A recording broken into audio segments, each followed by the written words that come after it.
Here are 101 facts about Jeep and Jeep cult. Sure. Number 1. Let's start with the fun one. The Wrangler is less aerodynamic than a cow.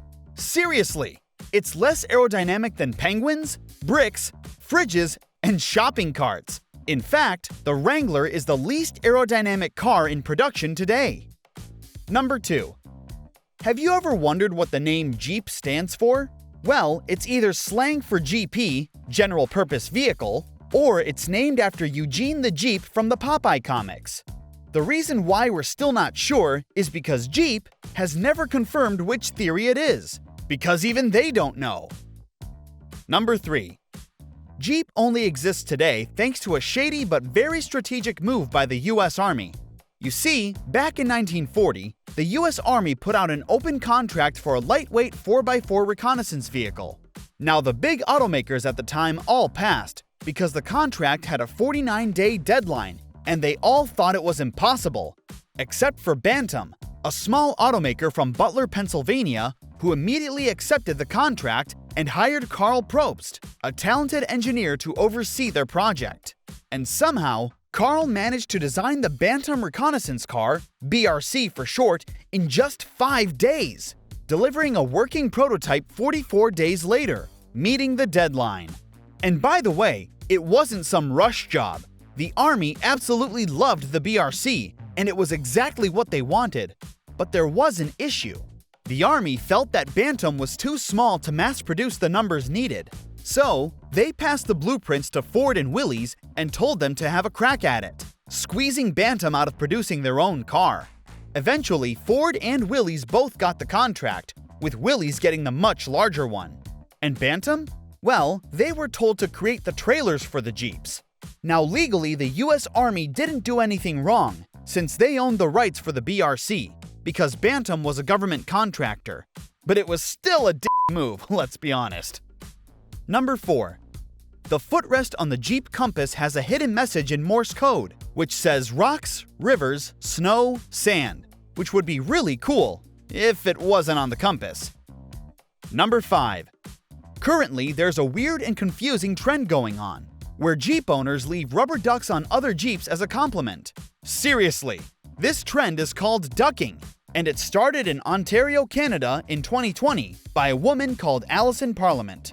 You see, one day during the pandemic, Allison had a terrifying verbal and physical encounter with someone. But instead of getting mad or sad about it, she knew that everyone was simply on edge. So she decided to bring people joy by placing rubber ducks on their Wranglers to cheer them up.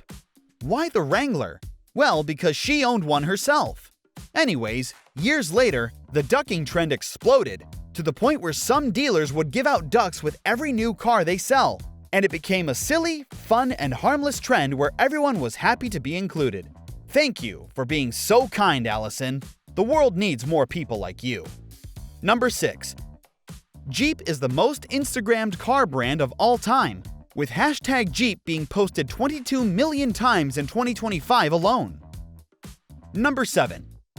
Jeep has had a lot of daddies over the years, and I really do mean a lot. You see, Jeep was originally owned by Willys. Then they sold it off to Kaiser, only to be sold again to AMC.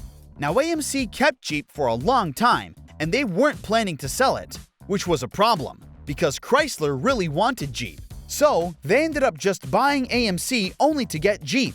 But it doesn't end there. Chrysler was later sold off to Daimler-Benz, who failed to manage Chrysler because they were just too far apart. So, they sold them off to Cerberus. Shortly after Cerberus's purchase, the financial crisis hit, and Chrysler went bankrupt, forcing the US government to step in and make Cerberus give up control of Chrysler to Fiat. And as you all know, the FCA later merged with PSA to become Stellantis. So, all in all, Jeep changed hands 7 times, which is the most out of any other brand in history. And fun fact, Jeep is the only part of Willys, Kaiser, and AMC to still exist. Number 8. Jeep intentionally doesn't put their logo on the front of their Gladiators and Wranglers, because the 7-slot grille doesn't need a logo, since it's recognizable worldwide. Basically, it's a massive brag. Number 9. Jeep owners have their own greeting. It's called the Jeep Wave. and it's a subtle two-finger salute they give out when they pass each other. Now surprisingly, this actually dates back to World War II, when troops would salute each other while driving past in their Willys. But now, it has become sort of a cult-like acknowledgement of each other's weird obsession with their cars. But it doesn't end there. In 2015, Jeep launched an actual Jeep Wave loyalty program, with perks like free oil changes, concierge service, and trail maps. There are even Wave forums and maps where people rate how waved at they feel in different states. I'm dead serious! Wave rates are extremely high in Idaho with a 100% wave return rate, and they're very low in New York, which kinda makes sense. Number 10. Okay, take a look at this. Do you notice anything strange? Well, how about now? Yeah, that's a Wrangler door on a Gladiator, which looks absolutely stupid, and you really can't unsee it once you do. Now, the official reason why Jeep did this is because it made it way cheaper for their owners to replace those doors when they got into a crash, which has to be the worst excuse I have ever heard to cut down on production costs. It just looks tacky and stupid, while also being extremely inconvenient. Let me know what you think. Number 11. In the early 2000s, SUVs skyrocketed in popularity, and they went from hardcore off-roaders to soft daily wagons that anyone could drive. Now, as a result, Jeep was getting a lot of criticism, because people thought they were posers and they had also gone soft, which drove Jeep's marketing team mad, because no amount of marketing could change people's minds. So, the marketing team sat down the engineers and explained the issue, and at the end, they literally told them point blank, prove them wrong. Immediately, the engineers got on it, and their solution was a little badge that said trail rated, which could only be given to a car if it could pass Jeep's brutal off-roading tests, some of which get carried out on the Rubicon Trail. This was basically a massive middle finger to anyone who doubted Jeep. By the way, not all trail-rated Jeeps have to finish the Rubicon Trail, but any Jeep that does have the Rubicon sticker has to finish the trail. Number 12. If you see a Trackhawk badge on a Jeep, that means that specific trim is the most off-road capable version of that model. Number 13. After the 1973 fuel crisis, Jeep and everyone else needed to make smaller versions of their full-size SUVs. But instead of just trying to shrink their existing models like Ford and Chevy, Jeep decided to completely redesign their new upcoming Cherokee, because Jeep didn't want to keep using truck chassis for their new SUV, since it would make the car feel cramped and add a lot of weight. So, for the XJ, which stood for Experimental Jeep, they decided to use a unibody design. Now initially, everyone mocked Jeep for building the first ever unibody SUV, because people thought real trucks had to have a frame to be stiff and off-road capable. But they were all proven wrong, because the unibody Cherokee was 1.5 times stiffer than other SUVs, especially thanks to its boxed frame design. As a result, the Cherokee became a massive hit, and it single-handedly created the crossover segment. Number 14. Jeep's iconic grille was stolen from Ford. Let me explain. The Bantam BRC design, which Jeep stole with the help of the US Army, had a grille with bars welded onto it and rounded separate headlights. But Ford's GPW rendition had a pressed steel grille with the headlights built in. Now, since Ford's pressed grille was more efficient and cheaper to build, the US Army told Willys to use the same design. Later, when the war was over, Jeep decided to use the same design again for their road cars. So they reduced the number of slots from 9 to 7 to avoid copyright issues with Ford, and they ran with it. And that's how the iconic 7-slot grille came to be. Number 15. Jeep has an app-based program called Badge of Honor, where owners can check in when they drive on certain off-road trails like the Rubicon and Moab's Hell's Revenge. And Jeep will send them an actual physical badge to stick on their cars. Also, it's completely free and run by Jeep themselves, as a way to encourage owners to use their cars as intended. And by the way, you can't cheat the system, because you have to be physically present at the trail with Jeep tracking your GPS signal, submit photo proof, and wait for a Jeep employee to review your case. After review, Jeep will mail you a custom metal badge, complete with the trail's name and difficulty rating, which is super cool, come on! Number 16. The Jeep Cherokee's name comes from the Native American tribe, the Cherokees, who have very publicly scrutinized Jeep for using their name. Because believe it or not, Jeep didn't even ask them before using it. Jeep did the same thing back in the day with a Comanche. Number 17. The early 2000s Grand Cherokees came with a line on their trunk's floor trim, which told you that you couldn't load things past this line if you wanted the tailgate to close.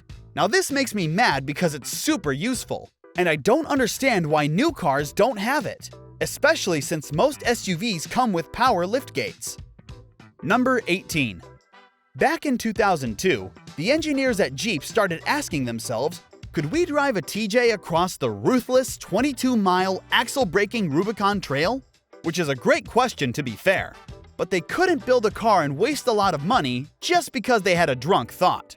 So, they got creative and told Jeep that they wanted to test the prototype diffs and axles they had laying around in quote-unquote real-life conditions. Soon after, Jeep approved their project, and they built a fleet of TJs with high-tech off-road parts and managed to finish the trail. When the public heard about this, it was so well received and Jeep got so many praises that they decided to make a trim called Rubicon in 2003. And nowadays, Jeep takes the Rubicon trails so seriously that they airdrop parts to their engineers using drones when the test cars break down. Number 19. In the late 2010s, a couple of Jeep's engineers asked themselves again, how cool would it be if we built a V8 Wrangler just for shits and giggles? And with Jeep being Jeep, they approved their project and told them to have fun. So, they built the prototype, had fun, and then shelved it. A couple of years later in 2020, spy shots of Ford's new V8 Bronco flooded the internet. So, Jeep's execs immediately got on the phone and tried to think of a response. That's when someone said, but wait, we do already have a V8 Wrangler ready to go. And Jeep said, great, put 37-inch tires on it and give it a hood scoop so we could overshadow Ford. And they didn't stop there. They revealed the crazy 392 concept on July 13, 2020, the same day Ford announced the Bronco. You gotta give it to them. They really stuck it to Ford. Number 20. Wranglers have a tiny hidden compartment in the center console lid. Speaking of hiding things, let's talk about your secret compartment. Or, well, the lack thereof, on the internet. Because unless you're using NordVPN, your data's basically riding doors off through a sketchy Wi-Fi zone while everyone watches. NordVPN encrypts everything you do online, hides your location, and makes sure no one, not even your internet provider, can peek inside your metaphorical glove box. It's like giving your browser a steel lockbox with a mind your own business sticker on it. And setup is instant. You just open the app, tap one button, and boom, invisible. Plus, their new threat protection blocks trackers, malware, and sketchy websites before they even load. And if you're the paranoid type, there's Dark Web Monitor, which tells you if your emails or passwords ever get leaked. So yeah, keep your coins in the Jeep's secret box, but keep your data in NordVPNs. Get the 2-year plan plus 4 months extra at nordvpn.com/dtastic. It's risk-free with their 30-day money-back guarantee. Number 21. Okay, so, you see this thing? Well, this is a hood latch. More specifically, an exterior rubber hood latch on a 2025 vehicle. Yes, that's the only thing holding the hood down. And fun fact, every Jeep since the conception of Jeeps has been known to do the hood dance, which is when the hood flutters at high speeds due to the latches getting worn down. Now you might be asking, if the latches are causing the problem, why does Jeep keep using them? Well, because in 2011, Jeep ran a limited campaign asking fans what features they never wanted to see changed, and everyone repeatedly said the same thing: solid axles and hood latches. That's why Jeep vowed to never sell a Wrangler without exterior hood latches. It's kind of a weird hill to die on if you ask me. Number 22. Jeep Renegades are known for lifting their rear tires off the ground during hard braking, because Fiat really messed up during the engineering process. It's dangerous and also hilarious. Number 23. This is not a Land Cruiser. This is a Jeep. Kinda. I'll explain. Back in the day, the name Jeep was globally recognized as a way to describe 4x4 vehicles. So, when Toyota built their first 4x4 in 1951, they decided to call it the Toyota Jeep. because it was meant to be the ultimate quote-unquote Jeep. Now obviously, the real Jeep across the pond didn't appreciate that, and they sued Toyota, forcing them to rename it to the Land Cruiser BJ in 1954, meaning technically the Land Cruiser is actually a Jeep. You can fight in the comments. Number 24. Wranglers came with drain plugs under their floor mats, meaning you can hose them out when they get muddy. In fact, Jeep encourages it in their manuals. With that said, you really shouldn't wash the dashboard since that's where all the electronics are located. I mean, they are weatherproofed, but better safe than sorry. Number 25. Here's something you've probably never seen before. The Grand Cherokee and the Wagoneer have full-size infotainment screens for the passengers, where they can play games and watch movies. Now, the reason why you don't see these screens often is because they're mostly illegal, because automakers aren't allowed to install front-mounted infotainment screens that could be used for entertainment while driving. But Jeep was able to work around this by designing them in such a way where the driver wouldn't be able to view it from the driver's seat, which is actually very smart. Number 26. The 33-inch tires of the 392 Rubicon were so massive that they stuck out beyond the already huge fender flares. In fact, they stuck out so much that Jeep had to extend the fenders with these plastic bits just to comply with regulations. Number 27. The name Wagoneer means nothing. Jeep actually came up with it by taking the word wagon and making it sound tribal-y. I'm not even joking. Number 28. One of the most iconic Jeep colors is this grayish-blue color called Anvil, and it was inspired by a trash can. You see, in 2012, the engineers were working on the super cool Mighty FC, a forward cabin concept built to pay tribute to the original one from the 60s. And during development, one of the engineers noticed that they had a cool-looking matte steel trash can. And when he pointed it out, the rest of the team also became weirdly interested in that trash can.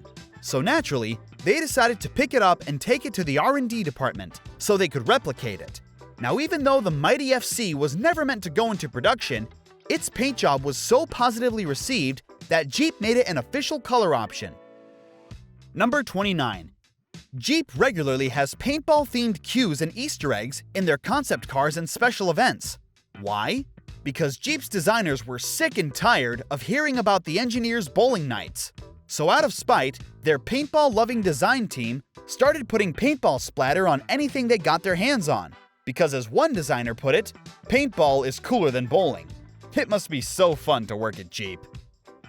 Number 30. Most Jeeps have little Willys climbing on one of their windows. Now, we're not going to tell you where they are specifically. You have to go and find yours on your own, since that's where the fun is. Number 31.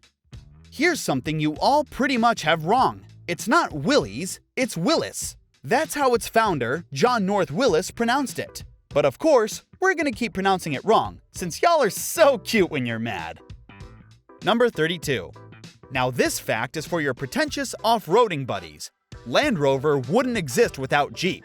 You see, Maurice Wilkes, the chief engineer at Rover, had a Willys Jeep on his farm, and he was so impressed by the little machine that he decided to make his own by building a new body on top of the Jeep's chassis and axles and placing the steering wheel in the middle for improved visibility. And after a few adjustments and redesigns, the Land Rover series was born in 1948. Number 33.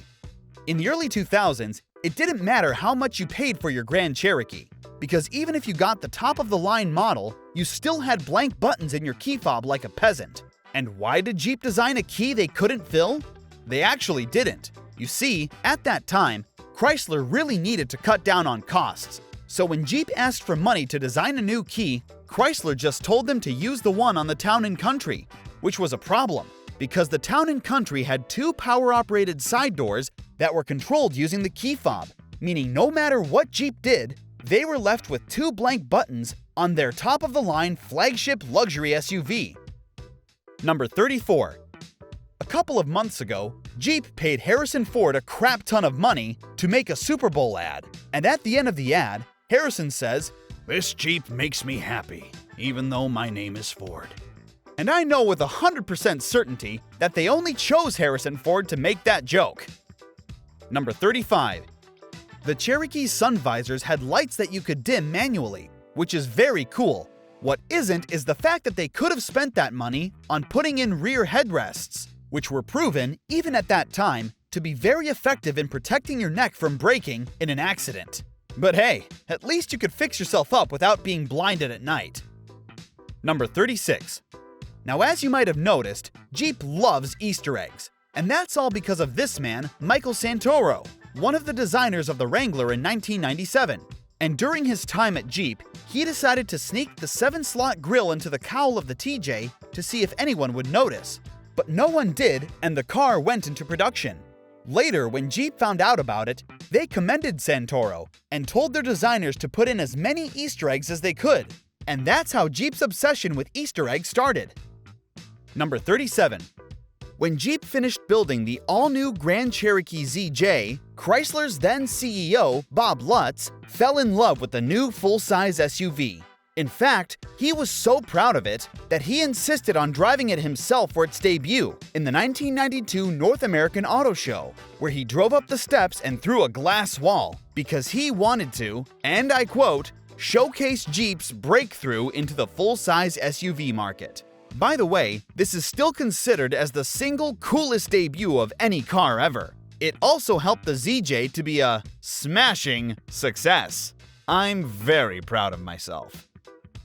Number 38. The Gladiator is the only Jeep in production that doesn't have a bike rack option. You see, since the Gladiator had a removable roof and no external spare tire, Jeep had to design the third brake light into the tailgate, which in turn meant that the third brake light would be hidden if a bike rack was installed, which is highly illegal. But instead of designing a new brake light, Jeep just said screw it, and they removed the option altogether. You Jeep nerds are loving this video, aren't you?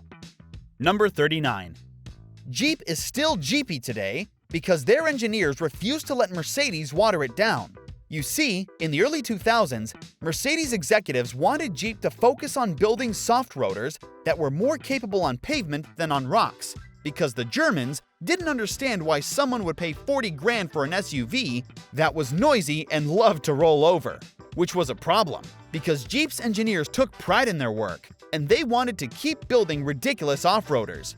So, they started fighting back and making the Germans' lives miserable. At some point, they even wore Mud Happens shirts to a meeting as a form of protest. And after a lot of back and forth, the engineers managed to come out victorious, and Jeep stayed noisy, terrible on gas, unsafe, and off-road capable. And as we know, this is not the only time in history when Jeeps defeated the Germans. Number 40.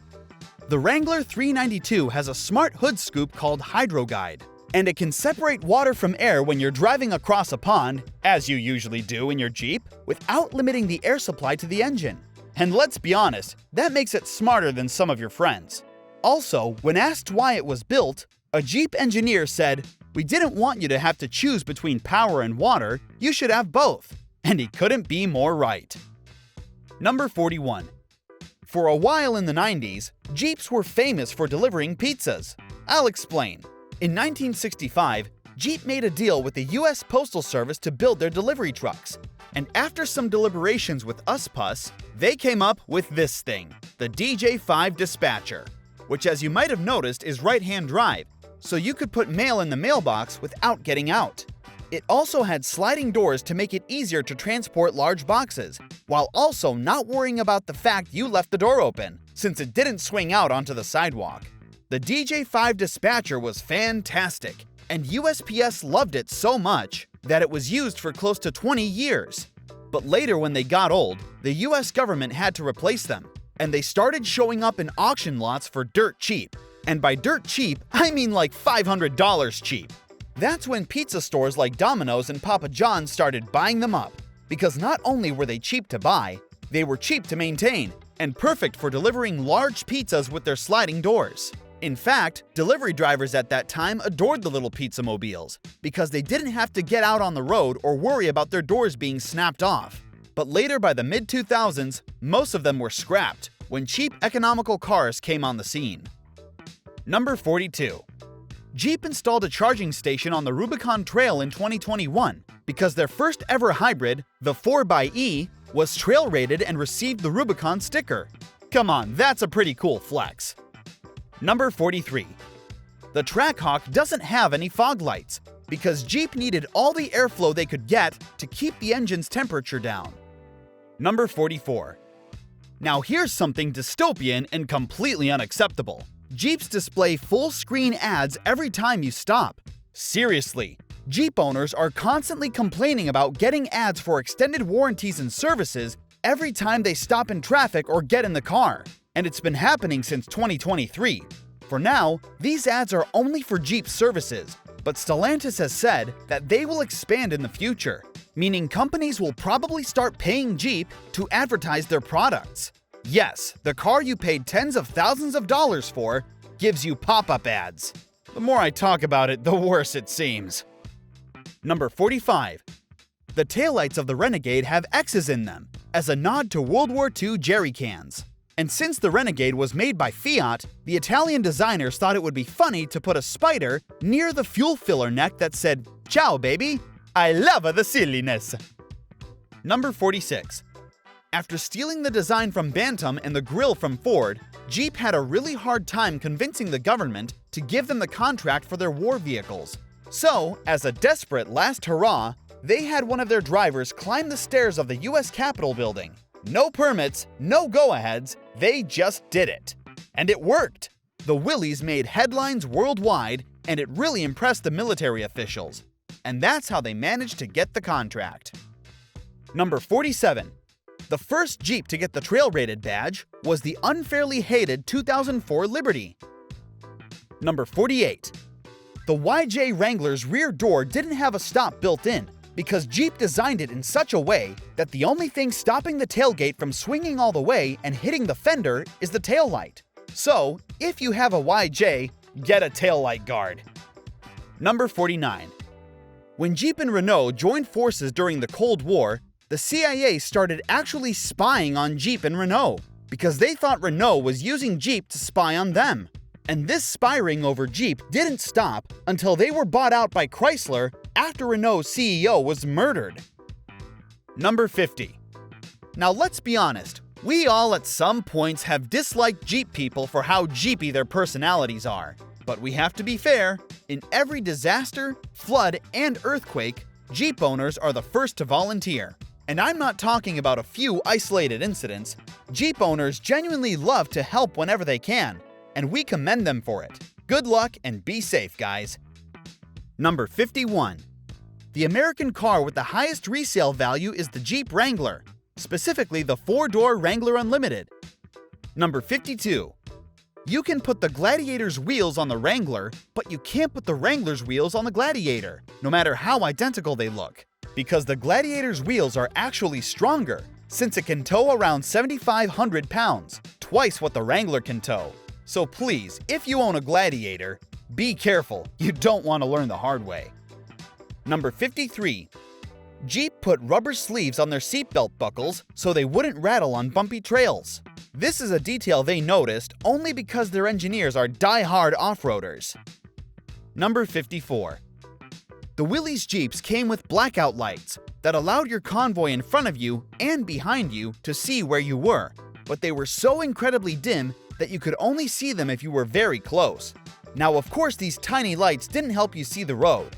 That's why Jeep installed these secondary pairs of blackout lights on the fenders, which were covered from the top so planes wouldn't be able to see you. And they were covered from the front as well, so you wouldn't be detected by enemies up ahead.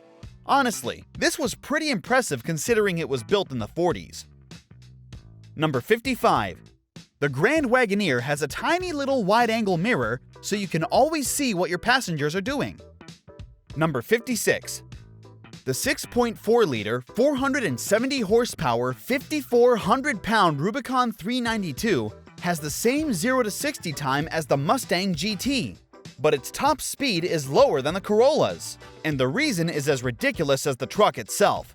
You see, Jeep had to electronically limit its top speed because its massive tires weren't rated to go any faster. Number 57. This is the first car in US history to ever receive a medal. It's called Old Faithful, and it served under Major Charles Young of the US Marines. Now, during its deployment, Old Faithful went through hell. It served in Guadalcanal, Bougainville, and Guam. It survived shrapnel, bullets, and even an explosion that ripped its windshield clean off. But it was such a lovable little car that the Marines refused to let it die. They fixed it up no matter how beaten up it got.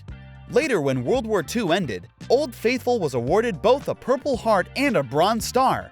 It was also sent to the Marine Corps Museum in Quantico, Virginia, to be put on display. Number 58.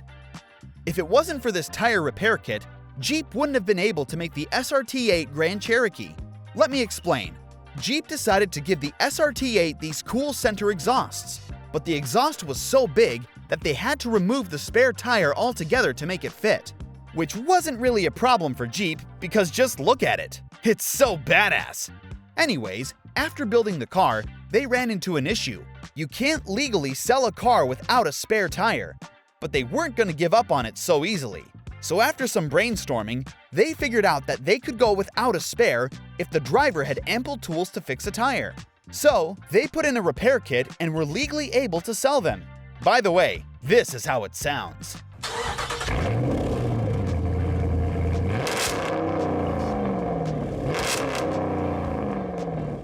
Number 59. The window switches and mirror controls on Wranglers are located in the dashboard, so you could still roll the windows down when you take the doors off. What? Seriously though, I don't understand why Jeep placed the switches inside the dashboard. And don't say it's because they didn't want too many wires going into the removable doors, because they still had to wire the window regulators. I just find it idiotic. Number 60. Jeep knows that their customers often air down their tires when they go off-roading. That's why they have installed a feature that allows your car to honk at you when your tires reach your desired PSI. And fun fact, their spares also have pressure monitoring systems, because they know you'll probably need it. Number 61. The Jeep Liberty came with these optional roof lights that actually looked really good. But right before it went into production, Jeep found out they weren't legal, because you can't actually put auxiliary lights that high up on a car without abiding by the DOT's rules. So Jeep read the rules, but that's when they realized making DOT happy would make the lights so dim that they would be useless. So they got creative and put these plastic covers on them from factory, which would legally make them non-functional auxiliary equipment that could very easily be turned into functioning equipment by just removing the covers, making this one of the greatest legal workarounds ever. Number 62. Jeeps have built-in bolt holders which are labeled so you wouldn't lose them when you take the doors off and fold down the windshield. Number 63. The Jeep Cherokee was very simple, and I really do mean very simple. It had exposed bolts everywhere and a giant spare tire in the trunk. But I think Jeep took it a bit too far when it came to simplicity, because the turn signal stalk was halfway finished. Seriously, I don't understand it. Like, how much money could they have possibly saved with that? Number 64. In 2007, Jeep decided to break the world record for the highest altitude ever reached by a vehicle when they drove two Wranglers to the top of the 22,000 feet high Ojos del Salado volcano in Chile. Now, this wasn't an easy task. Their team had to drive through volcanic ash, snow, tire-shredding bedrock, and at some point, up a frozen slope by pulling the trucks using ground anchors while breathing in air from oxygen tanks due to the extremely thin air. But do you know what's the coolest thing about this? When their team got to the top, they stuck a Jeep flag in the ground so their marketing team could brag about having the highest billboard in the world. Number 65. A couple of years ago, during routine checkup, Jeep engineers noticed that Grand Cherokees were rolling out of the factory with a mysterious extra stud in the frame. Now, that might not seem that bad, but it really was, because that extra stud was extremely close to the fuel tank, meaning that during an accident, the stud could puncture the fuel tank and cause a fire. So immediately, Jeep issued a recall for vehicles built between 2020 and 2023, possibly saving many lives. I'm actually surprised to see an automaker get ahead of a disaster. The bar is so low nowadays. Number 66. When Jeep decided to enter the crossover market in 2007, they couldn't decide on whether to make it off-roady or city-friendly. So, they decided to do both. by building two crossovers on the same platform, the Patriot and the Compass, but gearing them towards different crowds. Jeep was basically like, okay kids, you're both going to be compact crossovers, but you, Patriot, go play in the mud, and you, Compass, get a smoothie and park in a tight spot downtown. Now on paper, this doesn't sound that bad, but in practice, it was a nightmare, because these two had no brand positioning. They cost the same, they looked the same, they were the same, which made it hard to sell either of them, because instead of giving their customers an option that cost more or less based on what they were getting, Jeep gave their customers a choice, and that choice made them choose other brands, making this one of the worst strategies Jeep or anyone has ever implemented. Number 67. Jeeps that have the premium audio package come with built-in portable Bluetooth speakers. And yes, of course they're water and dust proof. Number 68. In World War II, the Brits built a flying Jeep. Seriously, they took a Jeep, slapped some rotors on it, and made it aerodynamic enough to catch flight. The more I explain it, the more ridiculous it sounds. Anyways, this extremely stupid thing was cancelled because it was extremely dangerous and almost killed its pilot after one flight. Oh, and fun fact, the Rotobuggy, which is what it was called, achieved lift at 45 miles per hour. But since it couldn't reach that speed on its own, the British Army used a supercharged Bentley, because that was the only thing in their parking lot powerful enough to pull it at those speeds. Number 69. In 2020, Jeep recalled 3,400 Gladiators because they forgot to put grease on the drive shafts at the factory. Now we've talked about stupid recalls before, but this might take the cake. Number 70. The name CJ stands for Civilian Jeep. Ah shit, here we go again. Number 71. In the 80s, AMC was planning on replacing the Wrangler, known as the CJ at the time, with a soft rotor, but they very quickly went back on their decision because Jeep fans went absolutely crazy. So, to satisfy their fans, they built an all-new Wrangler that looked exactly like the old one. But again, Jeep fans went crazy because the YJ had square headlights, which was like desecrating a church in the Jeep cult. Sorry, Jeep community. Anyways, the YJ, also known as the Square Eyes, is currently going up in value because of its weird, quirky headlights. AMC is turning in its grave right now. Number 72. The Wrangler is the most modified vehicle in the world. On average, owners spend over $4,000 on aftermarket upgrades in the first year. It's also the #1 vehicle in SEMA's aftermarket data year after year. Entire companies like Quadratec, Terraflex, AEV, and Metal Cloak exist because of Wrangler culture. Number 73. In the Jeep cult, community, the third Saturday of every May is Go Topless Day, which is their annual holiday. And for you creeps watching, the Jeeps go topless, not the owners. Number 74. Jeep sued Hummer over their 7-slot grille in 2003 because Jeep believed the H2 was infringing on their copyright. But to be fair, I don't blame Hummer for not knowing about Jeep's obsession with the number of slots in the grille. Because when they made the original Humvee with 7 slots, which is what inspired the H2, AMC commended them for paying respect to the Willys. Getting back to our original topic, Jeep lost that lawsuit and Hummer continued like nothing ever happened. Number 75. You can flip the lights of the Willys so you can work on it at night. Number 76. This is the Jeep Hurricane concept, which looks like a slightly modified Wrangler. But trust me, there's nothing slight about it. You see, the Hurricane didn't just have a 5.7-liter Hemi, it had 2. Yes, you heard that right, 2 V8s, because apparently one wasn't enough. Anyways, the Hurricane wasn't just a cool two-hearted build, it was actually very well thought out. It had a carbon fiber body, 20 inches of suspension travel, and cylinder deactivation.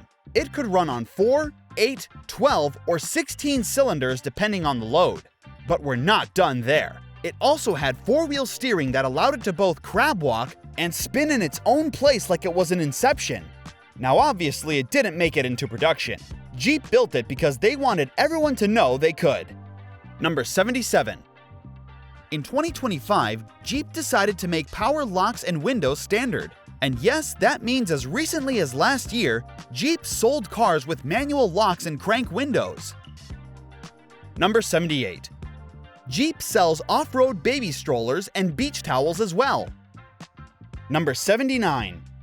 After World War II, when the soldiers came home, Jeep thought that they were an untapped market and they should build them a car so they could reminisce on all the fun they had overseas. So, they built a sport Willys Jeep called the Jeepster. It was a rear-wheel drive, 63 horsepower, sporty, military-inspired off-roader that couldn't off-road. And no, I'm not making this up, and yes, it failed miserably. Number 80. The Comanche was originally supposed to be a two-door convertible Cherokee, but during the design process, AMC decided to pivot towards a unibody pickup because a convertible Cherokee was just too ridiculous. But to be fair, I think they were wrong on this one, because even though the Comanche was cool, it was also a total failure. Number 81. In Jeep's entire history, they have never sold anything but SUVs, although they did get close twice. The first time was in 1969, when they tried to build a weird luxury sporty roadster called the XJ001. And the second time was in the early 2000s, when Chrysler tried to give Jeep an all-weather wagon based on the Dodge Magnum, which would have been pretty cool to be honest, but it's probably for the best. Oh, and by the way, the reason why you don't see the XJ001 is because it was sadly destroyed during transport, and Jeep didn't bother to build another replica. Number 82. Angry eyes look terrible, and you will be viewed as a lesser member of society if you put them on. Also, they will solidify the fact that you have a mall crawler, since making your headlights perform worse is okay by you. Yes, this is a fact, and I stand by it. Number 83. This is the world's largest running Jeep. Yes, you heard that right, running. This ridiculous 5-ton replica was commissioned by Sheikh Hamad bin Hamdan in 2008. Now, we don't have a lot of information on it. We don't know what engine it has and how much it cost, but it's probably a lot since each tire cost around $40,000. And you might be asking, how do you drive it? You drive it using the controls located behind the grille. Number 84. The Jeep Gladiator has flip-flops on its cowl as a tribute to Rick Peway, a legendary automotive journalist and die-hard Jeep fan. And the reason why they chose flip-flops is because Rick is famous for wearing them, no matter how dangerous or bumpy the trails are. Number 85. Jeeps have always been adult Legos, and as we said, entire companies were built for that very purpose. But in the early 2000s, Jeep was like, wait, why don't we offer the modifications ourselves? I mean, we built the damn things. And that's exactly what they did for the JK Wrangler, which had over 1 million possible configurations. And it worked. People loved Jeep's new plan. In fact, dealers at that time said they made more money from the mods than the trucks themselves. Number 86. Jeep was the first automaker to offer Gorilla Glass for their windshields in 2021. And yes, it's the exact same technology used in most smartphones, chemically strengthened to be lighter and up to 3 times more crack-resistant, which actually makes a lot of sense for an off-roader. Number 87. The 1962 Wagoneer was the first 4x4 to have an automatic transmission. Number 88. After the Wagoneer was discontinued in 1991, Jeep decided to test the waters again by bringing back the name as the top trim model of the Grand Cherokee in 1993. Now, the Wagoneer option, which was only available for 1 year, gave you a lot of cool luxury features, including wood paneling, making it the last American car produced with wood paneling. Fake wood paneling, but still, it's a shame they haven't brought it back. Number 89. Before Jeep's name became official, they were known in some places as the Peep. Imagine if someone yelled, "Run! The Peeps are coming!" Number 90. The parking brake lever in the Wrangler is crooked, so it wouldn't get in the way when you engage the transfer case. Number 91. The new Grand Cherokee has speakers placed on the tailgate, so when you're tailgating, you'd have a great audio experience. Number 92.